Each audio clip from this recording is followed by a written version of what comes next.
The peace we long to know. Open up our eyes to see the wounds that bind all of humankind.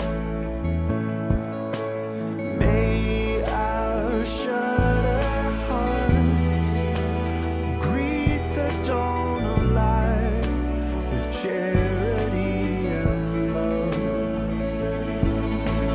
When I look into the face of my enemy, I see my brother.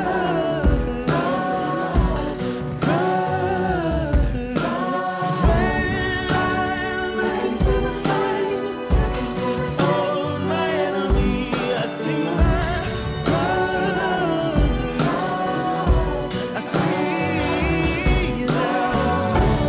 When I look into the face, I see you now. I see you now. I see my brother. I see my sister. I see my father. I see my mother. When I look into the face of my enemy, I see my brother. I see my brother.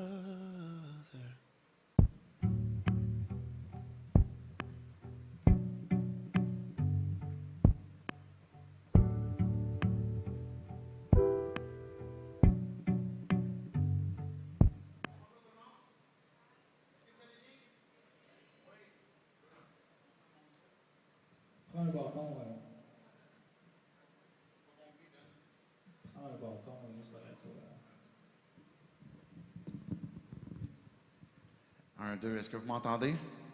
Est-ce qu'il y a des paternels dans la salle? Oui, boy, je pense, j'ai l'impression qu'il y en a plus que ça, là. Je vais poser une autre question. Est-ce qu'il y en a des papas ici qui sont fiers d'être papas, fiers de leur garçon, fiers de leur fille? Yes! Est-ce qu'il y en a d'autres, là, s'il vous plaît? Levez la main, là. Levez-vous un petit peu qu'on vous voit, là. Moi, je vous vois pas, là. Est-ce qu'il y en a? Hey, je veux vous applaudir, là. Let's go. Levez-vous, puis applaudissons-les, là. Bonne fête des papas, là. Bonne fête des pères. Les gars, une chance que vous êtes là. Une chance que vous êtes là. Vous êtes des bons pères. Lâchez pas la patate, les gars. Lâchez pas. Vous allez... vous faites une différence dans la vie de vos enfants, c'est certain. Et puis, que Dieu vous utilise. Bonne fête des pères. Donc, vous avez vu, on continue aujourd'hui le vrai visage de l'Église. Est-ce que je continue comme ça? Oui, c'est bon, tu me feras signe, Ben, quand je peux changer de micro ou je continue avec le bâton. Le vrai visage de l'Église. La semaine passée, on a vu 1 Corinthiens 8. On parlait de cette expression qui est un peu bizarre qu'on peut trouver dans la Bible, qui est les viandes sacrifiées aux idoles, et qui nous amenait finalement à se pencher sur la question des convictions. Et ce matin, j'ai décidé de poursuivre avec le thème des convictions pour deux raisons. Bon, parce que premièrement, avec la fin de semaine de la fête des pères, il y a beaucoup de mouvements, beaucoup de gens qui vont à l'extérieur, qui vont visiter leur famille, des gens qui reviennent. Donc, on fait comme une petite coupure dans 1 Corinthiens. On continue quand même le thème du vrai visage de l'Église. Et fait que pour avoir tout le monde aussi, parce que la deuxième raison, c'est que dimanche prochain, on va poursuivre avec 1 Corinthiens 9, et puis c'est un message qui, je trouve, qui est extrêmement important pour que la majorité de l'Église, des gens qui s'attachent à 180, on puisse être présents, parce que c'est un message de mission. Le vrai visage de l'Église concerne aussi la mission de l'Église, concerne comment est-ce qu'on va se focusser sur le message ou l'action que Jésus veut que l'on porte. Donc, à partir de la semaine prochaine, on va revenir à 1 Corinthiens 9 pour faire la suite. Et le dimanche suivant, le 3 juillet, sera Daniel Moreau qui va apporter le discours sur 1 Corinthiens 12. Donc, vu que j'ai retardé un petit peu, on est en train de décaler tranquillement dans 1 Corinthiens.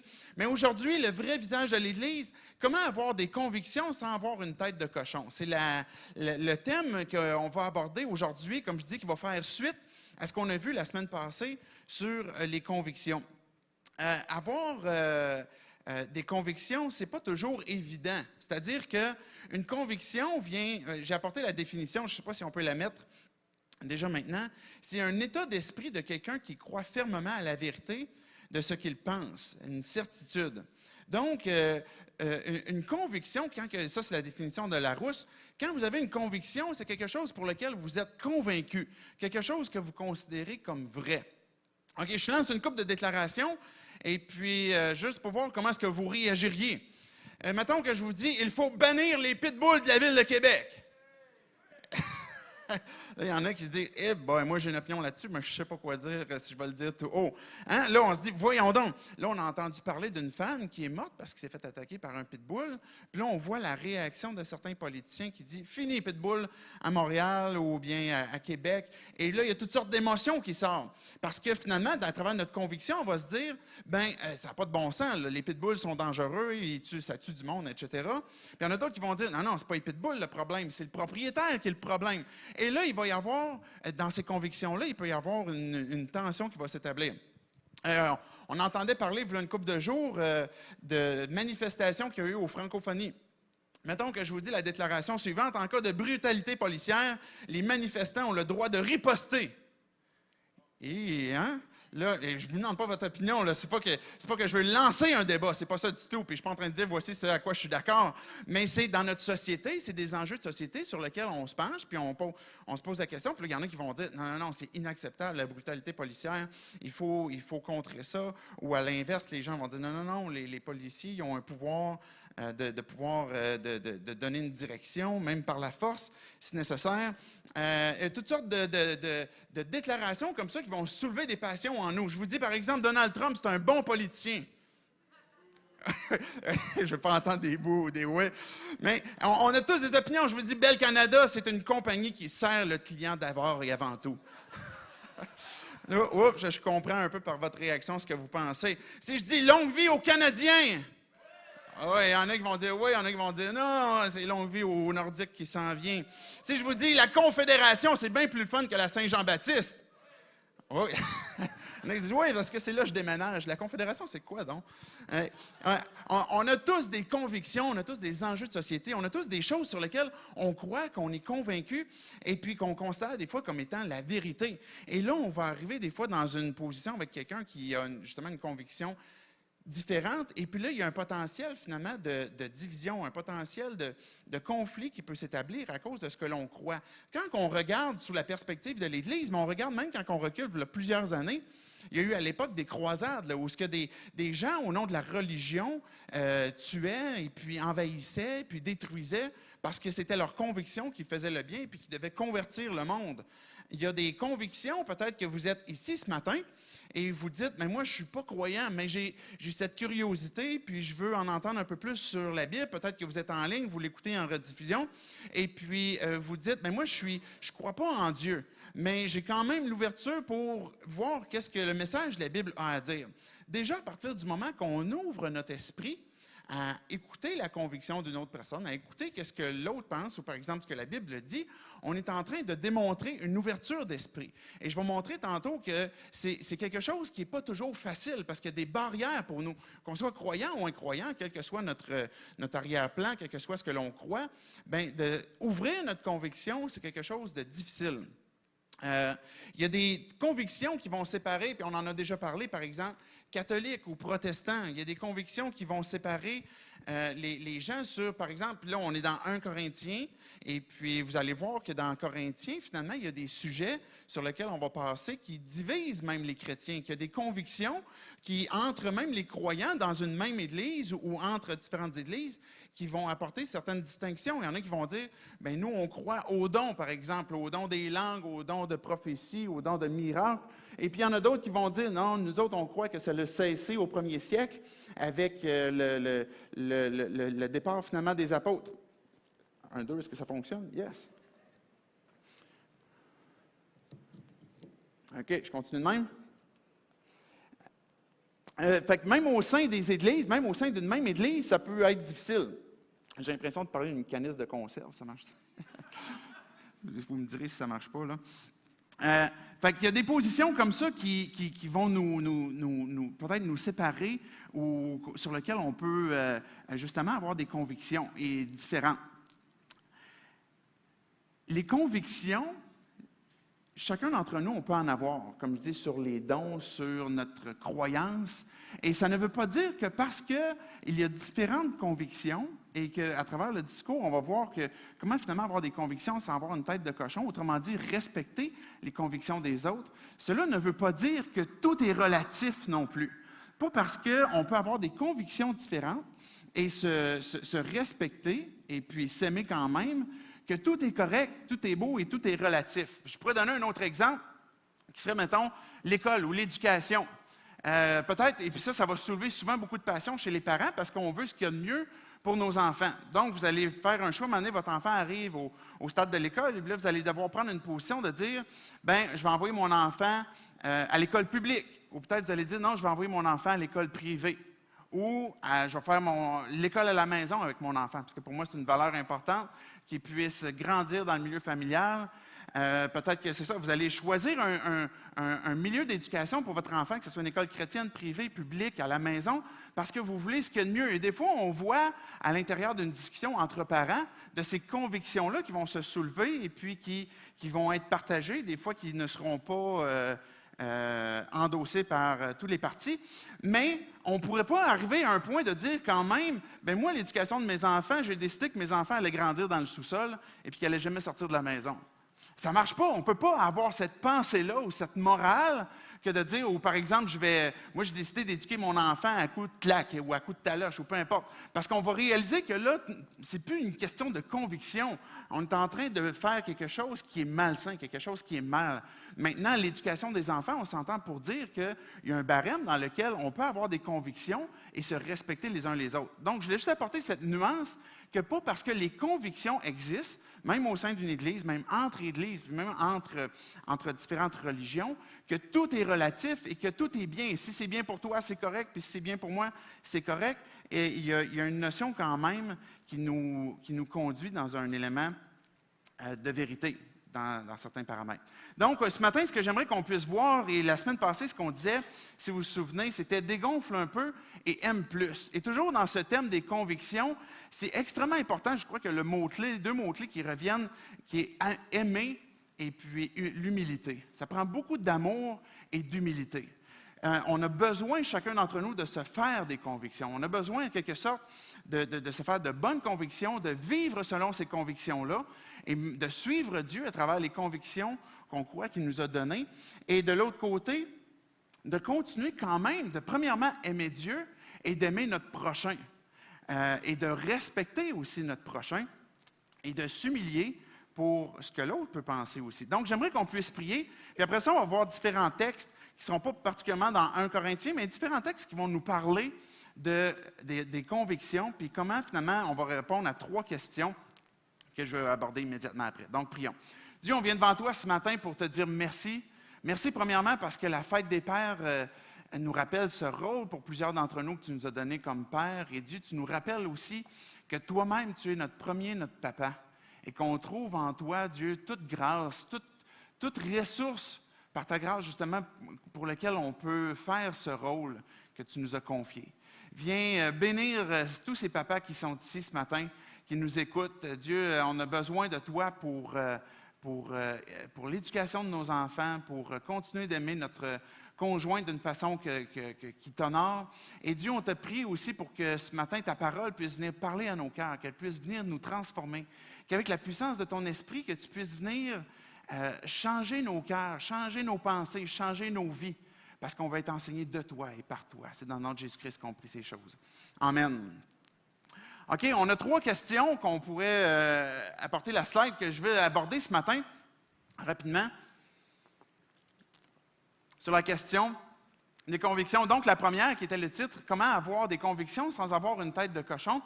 Comment partager ses convictions en tant que croyant et comment se faire des convictions et rester ouvert aussi.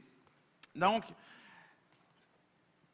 comment avoir des convictions pour lesquelles on est convaincu, pour lesquelles, évidemment, on sait qu'on appuie notre foi sur quelque chose qu'on considère comme vrai, mais sans non plus être fermé puis avoir une tête de cochon. Je crois que la majorité d'entre nous, on comprend l'expression, ce que c'est que d'avoir une tête de cochon. C'est quelqu'un qui est fermé à ce que les autres peuvent apporter, ce que les autres peuvent communiquer, et puis s'obstiner, et puis c'est ça, être endurci.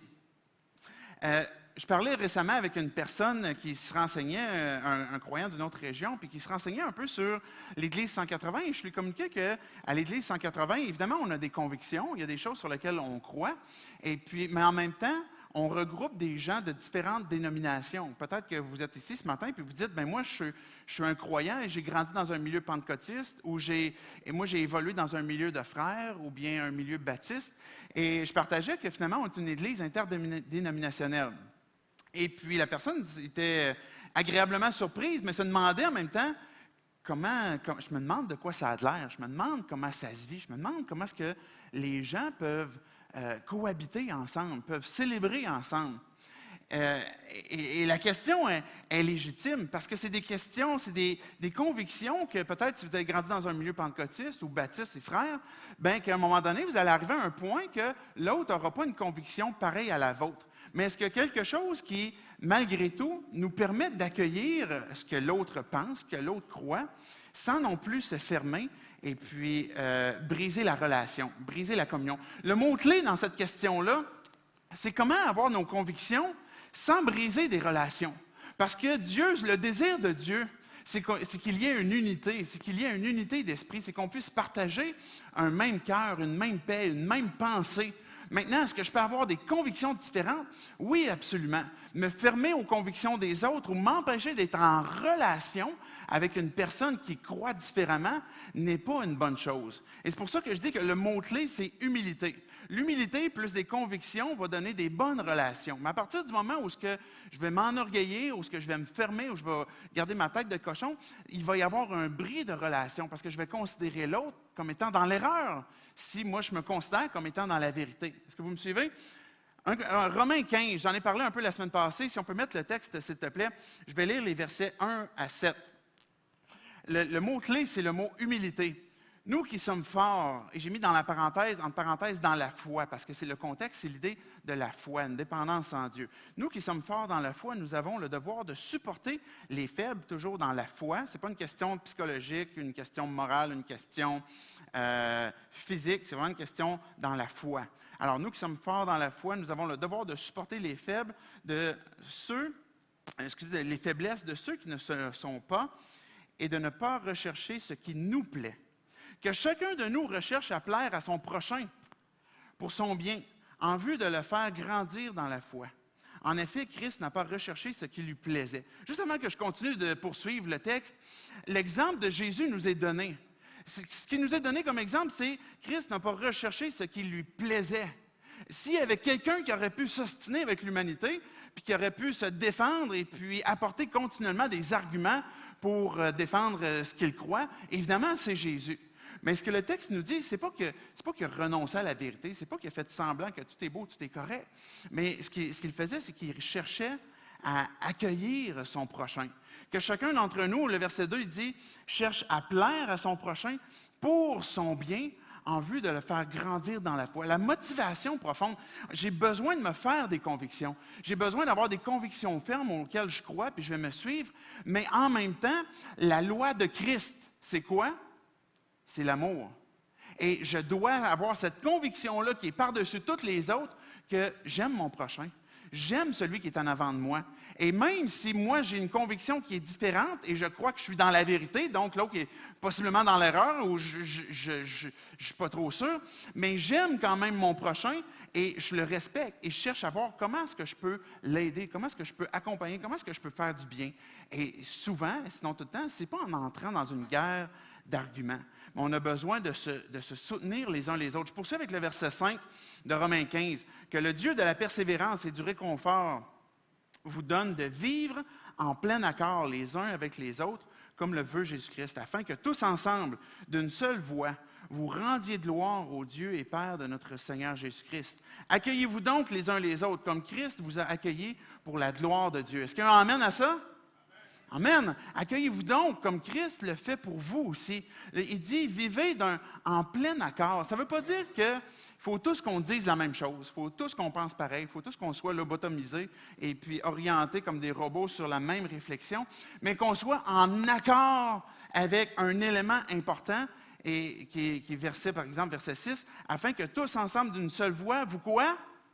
Vous rendiez gloire, que vous puissiez vivre ensemble, que vous puissiez glorifier Dieu, que vous allez pouvoir célébrer ensemble, que vous allez pouvoir partager la communion ensemble, partager la relation ensemble. » Donc, les convictions ne doivent pas être une occasion de division, mais une occasion de pouvoir accueillir, une occasion de pouvoir continuer d'aimer, de pouvoir renoncer à son intérêt. Et quand on revient, par exemple, dans le contexte des viandes sacrifiées aux idoles, puis on en a parlé la semaine passée, bien, ce que ça veut dire, c'est que peut-être que moi, j'ai une liberté que j'ai à cause de ma conviction, de pouvoir faire certaines choses que l'autre n'a pas, mais je vais être prêt à renoncer à ma conviction pour prendre soin de l'autre, pour accueillir l'autre, pour édifier l'autre aussi.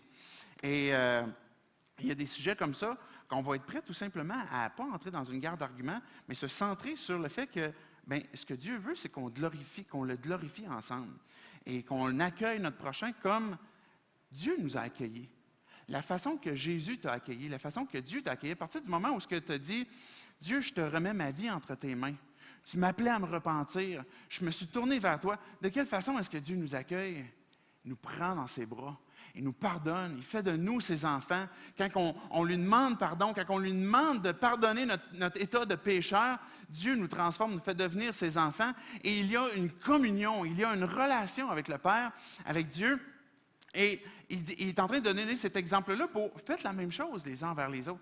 Il y a plein d'éléments au moment que je me suis converti, au moment où je donnais ma vie à Dieu. Et il y a plein d'éléments, même encore aujourd'hui, que Dieu pourrait me confronter puis me dire, David, il y a des choses qui ne collent pas à la vérité là, dans ce que tu penses, dans ce que tu dis, dans ce que tu vis.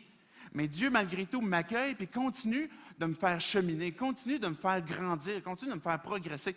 Et c'est le même exemple qui nous est donné pour qu'on puisse s'aider les uns les autres. L'humilité est le mot-clé. Il y a une humilité que le maître, c'est Jésus et ce n'est pas moi. Donc, quand que je rentre en discussion sur une conviction avec quelqu'un, il faut que je me souvienne avec humilité que la personne qui est devant moi, mon frère, ma soeur, ou mon prochain qui est devant moi, bien, c'est à Dieu que cette personne-là va rendre compte. Ce n'est pas moi qui est l'évaluateur, qui est le maître qui va tout contrôler. Regardez Romains 14, les versets 4 à 7. Romains 14, le verset 4, qui dit « Qui es-tu pour juger le serviteur d'un autre? Qu'il tienne bon ou qu'il tombe, cela regarde son serviteur, mais il tiendra bon, car Dieu a le pouvoir de l'affermir. » Donc, le fardeau de fortifier quelqu'un, le fardeau d'enseigner ou de convaincre une personne appartient à Dieu, appartient à l'Esprit de Dieu. Maintenant, verset 5, l'un fait une différence entre les jours, un autre les estime tous égaux, que chacun ait en son esprit une pleine conviction. Donc, que chacun ait une pleine conviction dans son cœur et que ce soit, même s'il y a des distinctions entre les gens, bien qu'il y ait cette harmonie. Verset 6, celui qui fait une distinction entre les jours le fait pour le Seigneur. Et celui qui ne fait pas de distinction le fait aussi pour le Seigneur. Celui qui mange de tout, c'est pour le Seigneur qu'il le fait, puisqu'il exprime sa reconnaissance à Dieu. Celui qui ne mange pas de tout le fait aussi pour plaire au Seigneur, et il est reconnaissant envers Dieu. En effet, aucun de nous ne vit pour lui-même, et aucun ne meurt pour lui-même. Si nous vivons, c'est pour le Seigneur que nous vivons, et si nous mourons, c'est pour le Seigneur que nous mourons. Ainsi, soit que nous vivions, soit que nous mourions, nous appartenons au Seigneur. Il y a une humilité dans le partage de nos convictions, dans la conviction que moi je me forme, que Dieu est en train de me dire que chacun ait une pleine conviction, de croire, d'être appuyé sur quelque chose qu'on le croit vrai, et on va voir tantôt comment se former des bonnes convictions, mais que chacun ait une pleine conviction, mais que de l'autre côté, tout en se souvenant que chacun d'entre nous, on n'a pas à se juger ou à se condamner selon nos convictions. Et là, je ne parle pas, comme je disais tantôt, d'extrême, sans dire que tout est relatif, parce qu'il y a des commandements et il y a aussi des convictions. Donc, il y a des zones blanches, des zones noires, mais quand on parle de conviction, on parle surtout ici de zones grises, où on va diriger nos vies d'après elles. Mais le texte qu'il nous dit, c'est que finalement, soit qu'on fait des distinctions entre les jours, il va donner certains exemples, puis même plutôt, il va avoir donné l'exemple de nourriture. Il y en a qui vont manger de la viande, il y en a qui vont manger que des légumes, mais peu importe, la conviction que tu as pris, c'est pour plaire au Seigneur. Tu l'as pris devant Dieu, et c'est avec lui que qu'on aura à rendre compte finalement. Et ça, c'est justement le deuxième élément de comment avoir des convictions sans avoir une tête de cochon. Bien, c'est de se souvenir finalement que le mot-clé, c'est l'humilité. De se souvenir que l'autre aura lui-même, c'est à Dieu qui doit rendre compte, et que moi-même, j'aurai aussi à rendre compte. Je poursuis le texte de Romains 14, les versets 10 à 13. Mais toi, pourquoi juges-tu ton frère? Ou toi, pourquoi méprises-tu ton frère? Si vous vous souvenez, je fais juste une petite pause. La semaine passée, celui qui se donne une liberté va avoir tendance à mépriser celui qui ne se donne pas la liberté. Parce qu'il va dire, mais oui, donc pourquoi il se prive? Ça n'a pas de bon sens, c'est un légaliste, c'est quelqu'un qui est fermé, qui est boqué, qui est borné. Il va y avoir du mépris. Celui qui pourrait avoir la liberté pour avoir la tentation de mépriser. À l'inverse, celui qui se prive de certaines choses, qui fait une distinction entre les jours, entre la nourriture, peu importe, que tu as une conviction, et dans cette conviction-là, tu te prives de quelque chose, tu pourrais avoir tendance à juger l'autre comme étant, bien, lui, il est bien trop libéral, lui, il fait n'importe quoi, il ne cherche pas à plaire au Seigneur, quoi que ce soit. Donc, il y a une part d'humilité où ce que lui aura en rendre compte, mais moi aussi, je devrais rendre compte. Je poursuis le texte, où justement, la suite du verset 10. Nous comparaîtrons tous, en effet, devant le tribunal de Christ. Car il est écrit, « Je suis vivant, dit le Seigneur. Chacun pliera les genoux devant moi, et toute langue rendra gloire à Dieu. » Verset 12. Ainsi donc, chacun de nous rendra compte à Dieu pour lui-même. Ne nous jugeons donc plus les uns les autres, mais veillez plutôt à ne pas placer d'obstacles ou de pièges devant votre frère. Donc, il y a cet élément de nous-mêmes, je dois rendre compte à Dieu de ce que je fais, de ce que je crois. Et ça m'emmène encore une fois de l'humilité. Quand que j'ai des convictions sur lesquelles je m'appuie, je m'assure que cette conviction-là sur laquelle ma vie est dirigée puis que je crois, mais que je sais qu'un jour ou l'autre, je vais aussi rendre compte à Dieu de comment j'aurai dirigé ma vie d'après ce que je crois. On a besoin de se souvenir de notre propre cheminement. Quand nos convictions peuvent être heurtées avec une personne qui pense différemment, on a besoin de se souvenir nous-mêmes comment est-ce qu'on a cheminé dans la foi. Est-ce qu'il faut tout croire sur tous les sujets parfaitement? Ou j'aurais dû poser la question, est-ce que c'est possible de tout croire parfaitement sur tous les sujets? La réponse est évidente, c'est non. Regardez les disciples de Jésus, on voit comment est-ce que leur foi a cheminé, comment est-ce que leur obéissance a cheminé, comment est-ce que leur vie a cheminé. Et c'est la même réalité pour nous aussi. On place nos cœurs devant Dieu, on sait qu'on veut obéir de plein cœur avec Dieu, mais en même temps, il y a un cheminement où on apprend, on progresse, on grandit, on prend de la maturité, on passe d'un état d'enfance au sens spirituel pour devenir à l'état d'homme fait au sens spirituel aussi. Donc, il y a des éléments, des sphères dans nos vies où on prend de la maturité et on prend de la foi, on prend de la confiance et on réalise qu'on a eu nous-mêmes un cheminement.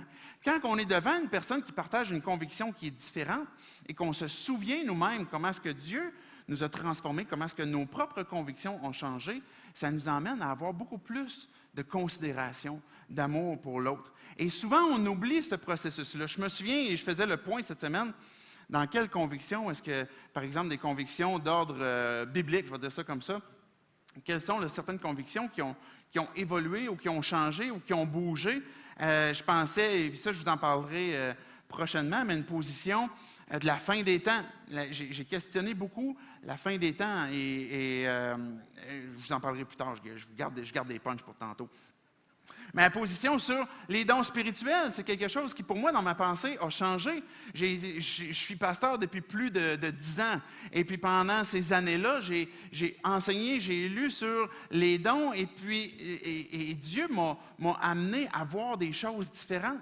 Et j'étais convaincu, si on recule de 10 ans, j'étais convaincu de certaines choses qu'aujourd'hui, j'ai des convictions différentes. Et je vois comment est-ce que Dieu m'a transformé et a changé mes propres convictions, que ce soit aussi même sur la perte du salut. Aujourd'hui, j'ai la conviction que le salut ne se perd pas. C'est-à-dire qu'une fois que tu es sauvé, tu ne le perds pas. J'avais cette conviction-là au tout début quand je me suis converti aussi, c'est-à-dire que Dieu me donne la vie éternelle et puis que tout ce que je fais, peu importe, je ne perdrai pas ce salut-là. Mais il y a un moment donné dans ma vie où j'ai sérieusement questionné cette doctrine-là. Et j'ai ouvert mon esprit à savoir, mais pourquoi est-ce qu'il y a des gens qui disent ça? Pourquoi est-ce qu'il y a des gens qui croient ça? Et j'avais des proches dans ma famille qui avaient cette conviction-là ferme. Et j'ai eu ces périodes d'ostinage et puis de lourd acharnement ensemble. Et puis à un moment donné, j'ai ouvert mon esprit puis j'ai regardé. Et aujourd'hui, je n'ai pas cette position-là, mais je comprends pourquoi certains peuvent croire ça. Donc, quand je regarde mon propre cheminement, je vois certains domaines comme ça, que ce soit la fin des temps, que ce soit les dons, que ce soit la doctrine de la perte du salut, que ce soit l'expression dans la louange aussi, dépendamment du milieu d'église que vous venez. Peut-être que vous venez d'un milieu d'église qui est très conservateur et que pour adorer à ce moment-là, vous devez avoir les 2 bras tapés le long du corps et puis psalmodier avec aucun instrument de musique. Ou peut-être que vous venez d'un autre extrême où il fallait que ça soit une exubérance à puissance 10 pour louer Dieu. Et là, tout d'un coup, peut-être qu'à un moment donné, dans notre cheminement, et ça a été dans mon cheminement aussi, mais que Dieu nous emmène à voir que, mais voici ce que je dis dans ma parole, voici ce que je veux que tu vives. Et sans nous dénaturer, je suis moi-même un introverti, là, je ne suis pas un extraverti, fait que vous ne me verrez pas sauter ici en avant puis me rouler par terre, mais on a chacun dans notre nature, et malgré notre nature, notre tempérament, notre personnalité, mais il y a des choses que Dieu va venir transformer dans nos convictions puis nous amener à dire, mais OK, il y a de la liberté là, devant moi. Là. Il y a des choses. Là. Tu peux lever tes mains, tu ne vas pas pécher. Là. Tu peux crier de joie, là, tu ne vas pas pécher. Là. Tu peux taper des mains, c'est une belle et bonne chose. Viens pas te rouler par terre sur le plancher non plus, parce que là, c'est un petit peu trop. Vous comprenez?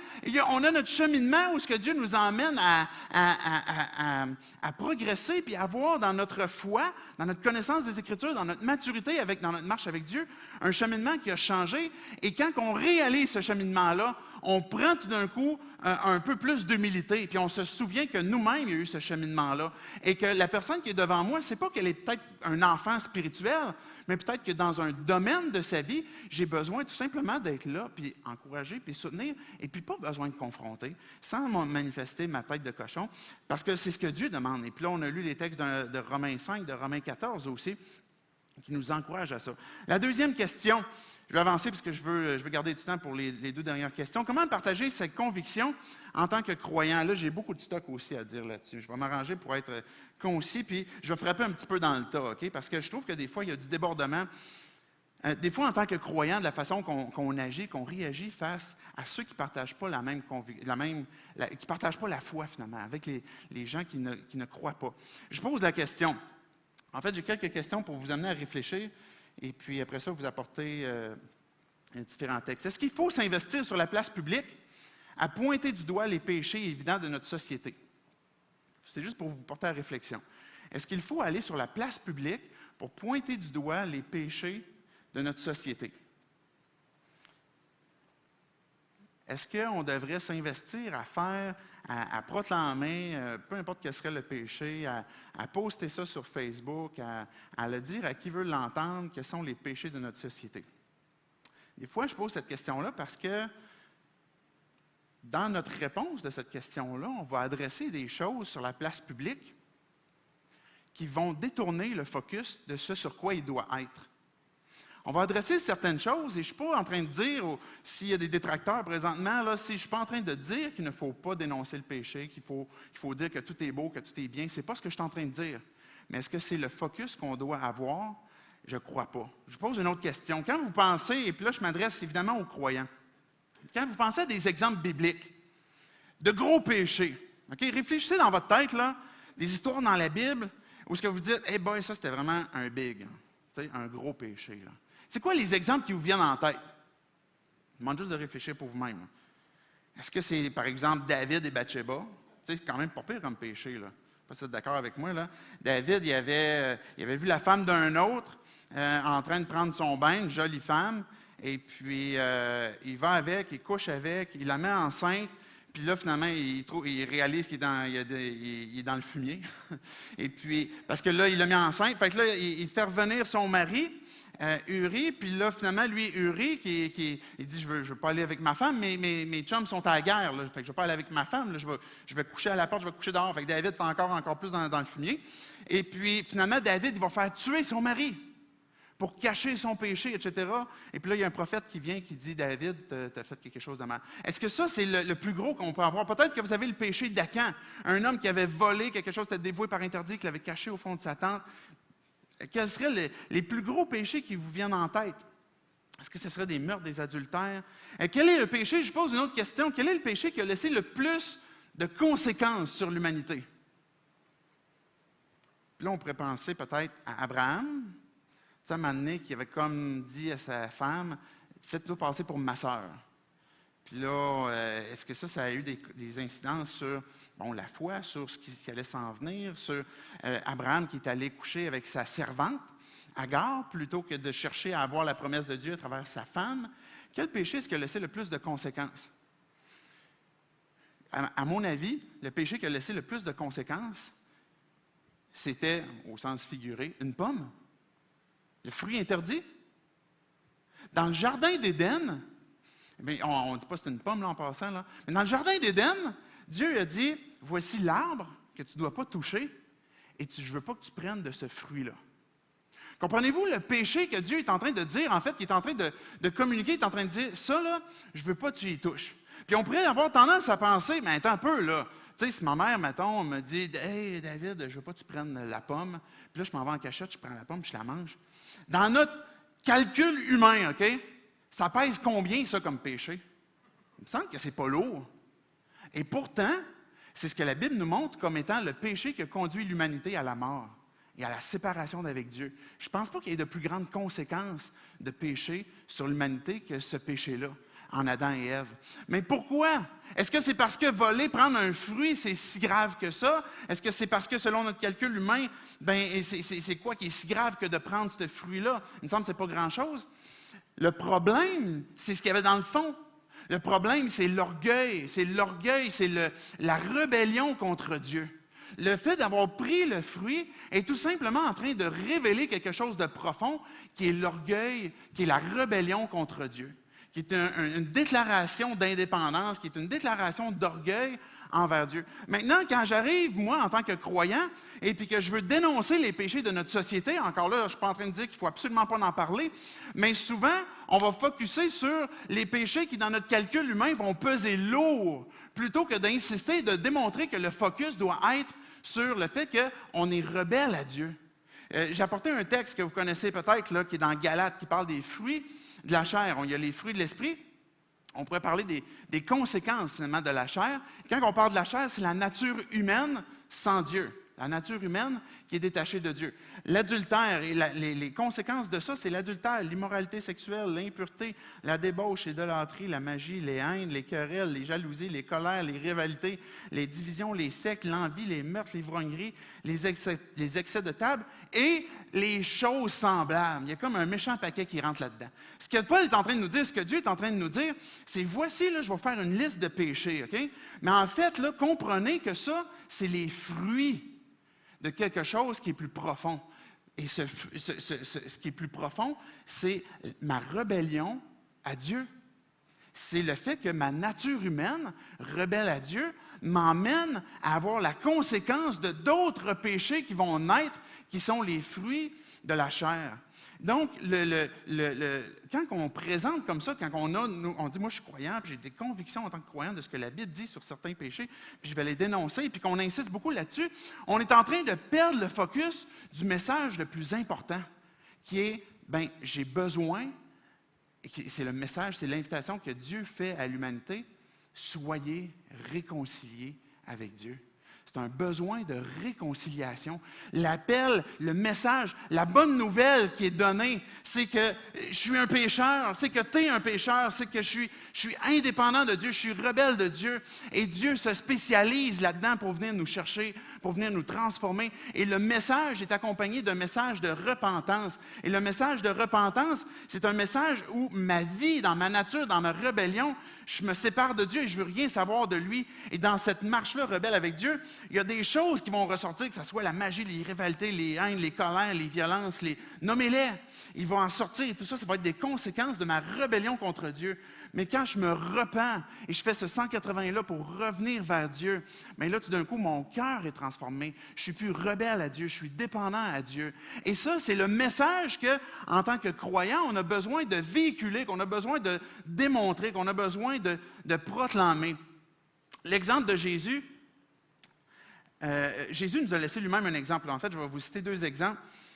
Je vais juste les raconter, mais vous pourrez les lire. Par exemple, la femme samaritaine qui est dans le chapitre 4 de Jean.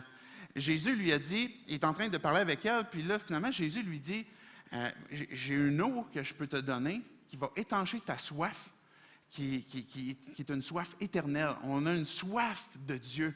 On est à la recherche de quelque chose qui va pouvoir abreuver notre soif profonde d'un mal profond, qui est plus qu'une soif éphémère, superficielle ou d'un problème à régler. C'est étancher une soif qui est profonde. Et puis là, Jésus lui dit, ben, va chercher ton mari et je vais t'offrir de cette eau-là. Puis là, la femme a dit, ben, j'ai pas de mari. Et là, Jésus lui dit, ben, tu fais bien de dire ça, parce que tu as eu 5 maris, puis celui que tu as présentement, c'est pas ton mari. Et là, il y a cette déclaration-là, puis là, cette femme-là, elle voit, ben, je vois que tu es un prophète parce que tu connais ma vie, tu connais ce qui se passe pour moi. Et là, Jésus n'est pas entré dans les détails de sa vie personnelle de tu dois régler ça, tu dois faire ça, tu ne dois pas habiter avec, tu dois te divorcer. Et je ne suis pas en train de dire encore là qu'il n'y a pas des marches de sanctification qui peuvent être faites. Mais le focus sur lequel Jésus a insisté, c'est ce que Dieu cherche, là, ce que Dieu veut de toi, là, c'est des adorateurs en esprit et en vérité. Et ça, là, puis on remonte plutôt dans le discours que Jésus avait avec la femme samaritaine, c'est moi qui peux te donner ça, en étanchant ta soif éternelle de Dieu. Et là, va venir par après des transformations de vie. La femme adultère, vous savez, il s'est passé quelque chose avec aussi la femme adultère, et là, on est dans Jean 8. On connaît l'histoire pour la plupart d'entre nous, une femme Jésus est en train d'enseigner dans le temple, il y a une foule qui est là, qui est en train d'écouter Jésus, il y a des pharisiens, des juifs, des religieux, des chefs religieux qui trouvent une femme prise en flagrant délit d'adultère. Là, on a plein de témoins. Ils emmènent cette femme-là devant les pieds de Jésus, puis là, il dit, Jésus, nous autres, on a une conviction qui est basée sur la vérité. On est convaincus, c'est basé sur la loi de Moïse. Une femme qui est prise en adultère doit être lapidée. Qu'est-ce que tu dis? Vous vous souvenez de l'histoire? Le problème de ces chefs religieux-là, c'est qu'ils sont en train de pointer vers quelque chose qui était flagrant, qui était gros, mais ils sont en train d'oublier quelque chose, qui était leur propre cœur, leur propre pensée, leur propre péché. Et Jésus, si vous vous souvenez ce qu'il a dit, bien, que celui qui n'a jamais péché lance la première pierre. On pourrait avoir cette attitude envers notre société, encore là, pour dire que tout est beau, tout est correct, tout est relatif, mais de manquer le focus, de pointer le doigt sur l'état rebelle de l'homme avec un grand H à Dieu et de pointer sur d'autres choses qui, comme ces chefs religieux-là, pointaient sur le péché de cette femme-là. Et Jésus a repointé vers leur cœur, mais que celui qui n'a jamais péché lance la première pierre. On est dans un thème qui s'appelle le vrai visage de l'Église. Il y a des choses qu'on doit même nous-mêmes dénoncer, qu'on doit nous-mêmes se placer les yeux devant. Et le but de se placer les yeux devant certains péchés, même qui sont acceptés dans l'Église, c'est pas pour se condamner et se décourager, mais c'est pour se replacer les yeux en face des trous pour réaliser que nous aussi, on a besoin continuellement de repentance et de la grâce de Dieu pour en être sortis, pour en être sauvés. Savez-vous, c'est quoi le contraire de la peur? Vous diriez quoi? Le courage, la vaillance. Mais vous savez, c'est quoi le contraire de la peur? C'est l'amour. 1 Jean 4 dit, il n'y a pas de peur dans l'amour. Au contraire, l'amour parfait chasse la peur, car la peur implique une punition. Celui qui éprouve de la peur n'est pas parfait dans l'amour. Quant à nous, nous l'aimons parce qu'il nous a aimés le premier. Même en tant que croyant, on a peur des fois. Et pourtant, combien de fois que Dieu dit, ne crains pas, n'aie pas peur. Je ne les ai pas comptés, mais selon ce que les théologiens disent, le mot « n'aie pas peur », ce commandement-là revient 365 fois. Intéressant, hein? Chaque jour. Mais le contraire de la peur, c'est l'amour. Quand on a peur, soit d'obéir, qu'on a peur de notre prochain, qu'on a peur de faire un pas de foi, bien, c'est un manque d'amour qui revient à quelque chose auquel on doit se repentir, qu'on ne veut pas vivre et contrôler par la peur. On pourrait parler d'apathie spirituelle aussi, qui est dans l'Église, dans l'Église avec un grand E, une forme d'apathie. La définition de l'apathie, c'est L'apathie désigne un état de fatigue, de mollesse accompagné d'une indifférence ou d'une absence d'émotion et de désir. Il y a des croyants et on peut peut-être être dans une période semblable où il y a des églises où il y a une apathie spirituelle qui doit être dénoncée, qui est aussi un péché, dans lequel on a besoin de la grâce de Dieu pour vivre cette passion de notre Sauveur. On aurait pu citer d'autres péchés qui sont vécus aussi dans l'Église, que ce soit de l'inquiétude, du confort, de l'hypocrisie, de l'orgueil, de la gloutonnerie. Nommez-en. Et c'est encore là, ce n'est pas pour nous condamner, mais tout simplement pour nous ramener de voir comment je partage mes convictions avec les gens qui n'ont pas la même foi que moi. Mais je me souviens moi-même que j'ai un besoin continuel de la présence de Dieu pour me transformer de ma propre personne. Donc, comment partager nos convictions en tant que croyants? Mais comme Jésus, on a besoin de faire un rapprochement avec les gens plutôt que de créer un clivage de ce qui nous distingue. On a besoin de cesser de pointer du doigt sur des choses qui ne sont pas le focus principal, qui est la rébellion de l'homme, de nos cœurs devant Dieu. On a besoin de démontrer de l'humilité avec notre propre comportement. On a besoin de s'investir dans ce qu'on veut voir changer. Peut-être qu'il y a des choses qu'on peut dénoncer, il y a des choses pour lesquelles on peut souffrir en tant que croyant, de voir, par exemple, notre société qui pratique certaines choses, qui endosse certaines choses. Mais la question que je te pose, c'est, est-ce que tu es prêt à t'impliquer? Est-ce que tu es prêt à servir? Est-ce que tu es prêt à faire une différence là où tu crois que notre société a besoin d'aide? Plutôt que de critiquer, de pointer du doigt. Est-ce que tu es prêt à faire quelque chose? Savez-vous, c'est quoi la vraie religion pure et sans tache? C'est de servir, de prendre soin de la veuve et de l'orphelin. C'est ça la vraie religion pure et sans tache, de prendre soin, pas continuellement de dénoncer les gens qui ont rendu cette femme-là veuve ou l'orphelin, mais comment est-ce que je peux en prendre soin? Comment est-ce que je peux l'aider? Comment est-ce que je peux accompagner les gens qui sont dans un état de faiblesse dans notre société? La vraie religion pure et sans tache, c'est ça. Pierre, il nous dit, 1 Pierre 3,15, « Sanctifiez dans vos cœurs Christ le Seigneur, étant toujours prêt à vous défendre avec quelle attitude? Avec respect et douceur. » Je vais inviter les musiciens à s'avancer, s'il vous plaît. On a besoin d'arrêter de vouloir nous-mêmes transformer les gens. Si vous vous souvenez, quand on a lu dans 1 Corinthiens 5 nous dit, on n'a pas à juger les gens qui ne sont pas dans l'Église, on n'a pas à juger les gens du dehors. Concentrez-vous sur votre propre cœur, concentrez-vous à prendre soin les uns des autres. Et s'il y a un frère, mais quelqu'un qui se dit frère et décide de vivre dans le péché, mais à ce moment-là, intervenez. Mais sinon, vous ne pouvez pas vous couper du monde non plus, puis ce n'est pas ce que je veux. C'est ce qu'on voyait dans 1 Corinthiens 5. On a besoin de garder le focus sur le besoin de repentance, de la rébellion, de notre indépendance à Dieu. Garder le focus sur le problème de notre nature profonde qui est coupée de Dieu et d'avoir un besoin de réconciliation. Éphésiens 5, et après ça, il y a la dernière question que je vais voir rapidement, si tu veux, Karim, placer tranquillement la vidéo. Éphésiens 5, 11 nous dit... Ne participez pas, je vous le cite dans mes mots, participez pas avec les œuvres des ténèbres, mais condamnez-les.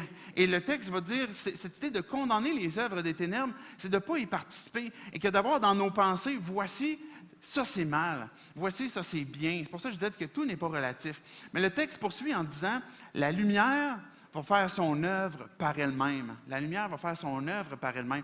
Donc, les ténèbres vont se dissiper à partir du moment où ce que Dieu va venir faire la lumière. Mais pour nous, on a besoin d'avoir cette conviction de ce à quoi on va participer, qu'on ne va pas participer, et ce dans quoi on va s'investir pour faire une différence, là où notre société peut-être achoppe en ce qu'on croit par rapport aux Écritures. Comment se faire des convictions tout en restant ouvert? Je vais vous apporter une petite vidéo rapidement que je trouvais intéressant de André Sauvé sur les opinions. Peut-être que vous l'avez vu. Est-ce que c'est prêt, Karim?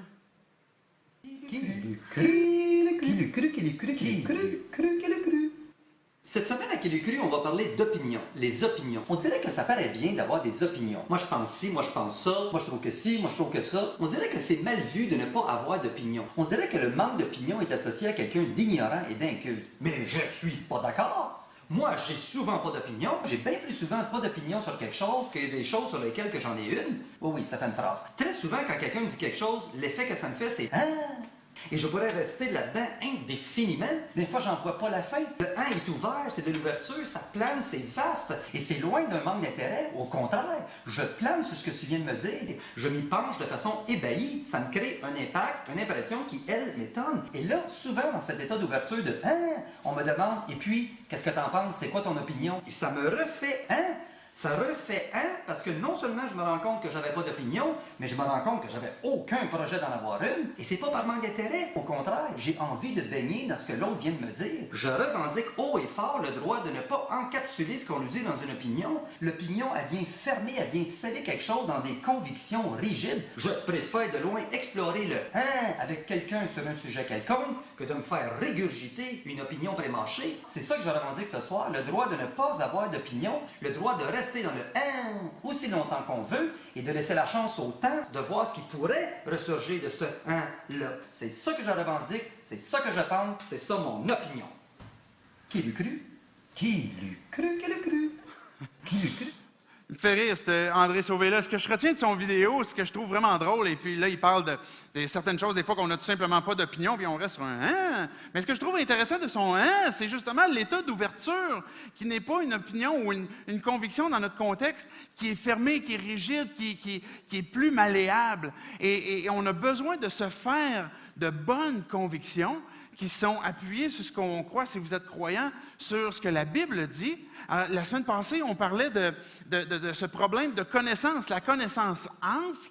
En fait, elle peut conduire à l'orgueil, mais à l'inverse aussi, le manque de connaissance peut conduire à la destruction, peut conduire à un manque de bonnes convictions, et des convictions même qui vont être non seulement pas bonnes, mais qui seront peut-être aussi pas ferme non plus. Donc, on a besoin d'avoir cette ouverture pour que nos convictions se forment. Maintenant, pourquoi demeurer ouvert dans nos convictions? Pourquoi est-ce que même si je me fais des convictions, je recherche dans les Écritures, je m'appuie sur ce qu'elle dit, puis je m'appuie sur des choses que je crois vraies, que je les garde ouvertes? C'est parce que j'ai une humilité devant Dieu. Parce que je considère que je peux continuellement apprendre plus de Dieu, que je peux constamment me laisser surprendre par Dieu. Parce qu'en bout de ligne, c'est lui le boss. Parce qu'en bout de ligne, puis Dieu, je ne suis pas en train de dire qu'il va se contredire, mais notre perspective va changer. Nos oreilles, des fois, vont s'ouvrir en certains moments de nos vies et il va y avoir des choses qui vont se transformer, qui vont changer, et ça va être pour notre bien. Je vous parlerai une autre fois de cette conviction-là, je voulais vous parler tantôt, mais Dieu avait placé, là, à peu près 6 ou 8 mois, quelque chose sur mon cœur, puis il m'avait dit, David, dans ce sujet-là, je veux t'aller relire. Je veux t'aller relire dans la Bible ce que ça dit. Va relire sur ce sujet-là. Va relire les textes que je t'ai parlé. Puis j'ai des nouvelles choses à te montrer. Et Dieu m'a enseigné. La raison pour laquelle on se forme des convictions, mais tout en restant ouvert, c'est parce que je veux croire et je sais que Dieu va continuellement m'enseigner, que je peux grandir continuellement. Et Dieu peut utiliser mon prochain qui est devant moi, qui a une opinion contraire, pour m'amener à voir autrement. On a besoin d'ouvrir nos oreilles. À un moment donné, et là, je voulais apporter le texte, mais le temps nous manque un peu. Jésus, il y avait des gens qui s'étaient ralliés à un moment donné vers la fin où Jésus allait être crucifié. Et puis le texte nous dit que ces gens-là avaient fait un complot pour chercher à prendre Jésus dans ses paroles, à prendre au piège dans ses paroles. Et puis là, ils sont arrivés à Jésus tout simplement en lui posant une question. Mais Jésus savait pertinemment c'était quoi le fond de leur cœur avec leur question. Et Jésus leur a dit, « Pourquoi me tendez-vous un piège hypocrite? » On pourrait avoir peut-être cette attitude où on pose des questions, mais notre attitude est encore fermée. On veut avoir cette ouverture où ce que Dieu peut continuellement m'enseigner. On a le droit de m'enseigner. Et ça, cette attitude enseignable-là est une qualité chez les gens qui prennent de la maturité en Dieu. Les gens qui sont des leaders dans l'Église, un des critères qui nous est demandé dans la Bible pour des gens qui vont devenir des anciens, des pasteurs, peu importe, c'est des gens qui sont enseignables, des gens qui sont capables d'avoir une oreille ouverte et de se laisser continuellement enseigner. Mais des fois, il y a des pièges, ou il y a des barrières, ou il y a des empêchements qui nous bloquent de pouvoir ouvrir nos convictions. Et un de ces pièges-là, elle ne sera pas là un musicien, lâchez pas, j'achève. Mais un de ces pièges-là, c'est la peur. Parce qu'on a peur de voir notre système de conviction juste s'effondrer. Et puis maintenant, on va s'appuyer sur quoi? Si j'ai cru ça toute ma vie, peut-être que tu es ici ce matin et tu dis, j'entends parler de Jésus, j'entends parler du message de l'Évangile, mais je suis trop vieux pour changer. J'ai basé toute ma vie passée là-dessus. je ne peux plus changer aujourd'hui. Ou peut-être que tu vas avoir cette barrière-là de dire, mais si je décide de croire ça maintenant, je vais perdre des proches. Il y a des gens qui vont penser que je suis fou. Il y a des gens qui vont penser que je suis tombé dans une théologie libérale. Ou il y a des gens qui vont penser que je suis tombé dans une secte. Et là, il va y avoir cette barrière où on va se bloquer dans notre ouverture, dans nos convictions, parce qu'on a peur ce que les gens vont penser. On a peur que notre système s'effondre. Et une autre barrière pourrait être le confort, parce que quand on se forme une conviction, on peut se cantonner dedans, on peut se fermer et puis bâtir nos vies. Et à partir du moment qu'on la change, notre confort est affecté et notre statu quo est beaucoup plus intéressant. Mais on a besoin de voir que cette barrière-là a besoin d'être surmontée. Ça peut être une perte de relation, comme j'ai dit tantôt. Prenez le temps. Je veux vous lancer le défi ce matin, d'aller creuser les Écritures, d'aller creuser la Bible, sur les sujets dans lesquels peut-être vous êtes confrontés, peut-être des circonstances que vous vivez, puis je veux vous encourager à aller lire ce que la Bible dit. Qu'est-ce que Dieu a à vous dire là-dessus? Et en vous donnant une mise en garde, d'aller voir le texte et regarder ce que le texte nous dit, plutôt que de chercher à mettre des choses dans le texte qu'on aimerait qu'il dise. Est-ce que vous comprenez ce que je veux dire? On a besoin d'avoir cette honnêteté, cette intégrité de nos cœurs, de faire de sortir ce que le texte dit, de faire de l'exégèse, sortir plutôt que de placer les choses dedans. Allez pas trop rapidement, allez lire des livres. Même si vous aimez le John Piper, vous aimez John MacArthur, vous aimez, peu importe quel serait votre auteur, là, votre Tim Keller, ou peu importe, prenez le temps de lire d'abord et avant tout ce que la Bible dit. Faites ce petit travail de recherche. Fondez vos convictions sur ce que la parole dit, tout en gardant cette attitude d'ouverture de Dieu. C'est toi qui m'enseignes. Je vais être ouvert. Et vous allez pouvoir recevoir des gens qui vont vous donner des enseignements, des conseils, des livres, etc., mais qui viennent toujours en second plan avec ce que vous entendez des autres aussi. C'est le défi que je veux vous lancer. Arrêtons de pointer du doigt. Si vous avez une folle envie de dénoncer les péchés, commencez par les vôtres. Si vous avez ayez comme plus grande conviction l'amour, le respect, la douceur, l'écoute que la confrontation. Témoignez comment Jésus vous a pardonné et continue aussi à vous transformer. Et si tu es ici, tu écoutes ce matin ou tu écoutes ça plus tard et que tu te dis, pas croyant, j'aimerais te lancer un défi à toi aussi, de réellement aller voir c'est qui Jésus. Peut-être que tu t'es fait dire, « Ouais, mais Jésus, c'est ça, ou moi j'ai entendu que ça, ou j'ai entendu que ça. » Pourquoi tu n'irais pas tout simplement lire, par exemple, l'Évangile de Jean? Prends ta Bible, tu peux prendre une Bible, là, puis on en a soit dans une chambre d'hôtel, ou peut-être que tes parents ont ça, ou ta grand-mère, peut-être que ça. Et tu tournes à peu près aux 2/3 de la Bible, il va y avoir les Évangiles. Va lire l'Évangile de Jean et tout simplement dis, « OK, Dieu, je ne sais pas si tu existes, mais je me place dans un état d'esprit d'ouverture. » C'est le défi que je te lance ce matin. Un défi d'ouvrir ton esprit et de dire, « OK, Dieu, Jésus, si tu existes, parle-moi à travers l'Évangile. Parle-moi à travers Jean, l'Évangile de Jean. Va lire, ou prends un autre Évangile, si c'est mieux Marc ou Luc ou Matthieu, je te recommande celui de Jean. Mais regarde, c'est qui Jésus? Est-ce qu'il y a des choses à te dire? Y est-tu vivant? Et en lisant ça, s'il est vivant et il veut te parler, il va t'adresser des choses, il va vouloir te témoigner de son amour, il va vouloir te témoigner de cette bonne nouvelle qu'il peut faire quelque chose pour toi. Il peut transformer cet état dans lequel tu es, transformer ta vie, te délivrer de cette séparation d'avec lui. J'aimerais qu'on puisse prier en terminant. Dieu, merci pour ta vie, merci pour ta parole, merci parce que tu es vivant.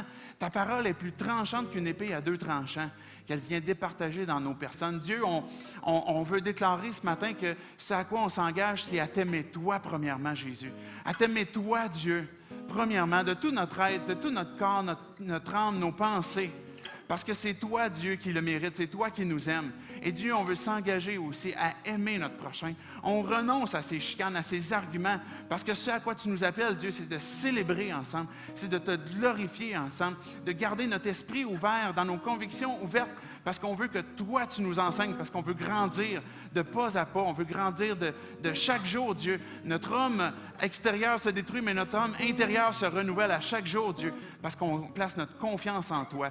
Dieu, s'il y a des gens ici ou qui entendent ce message ce matin, qui ne te connaissent pas, je te prie, Dieu, de répondre à ce défi qu'ils vont te lancer, Dieu, de lire ta parole, de lire l'Évangile de Jean Et Jésus, je te demande de tout simplement venir leur parler, de venir avec ton esprit, placer ton doigt sur leur cœur, de venir les convaincre, parce que c'est ton travail, parce que c'est toi qui fais ça. Et c'est à toi qu'on les recommande. Par le puissant nom du Seigneur Jésus qu'on prie ces choses. Amen.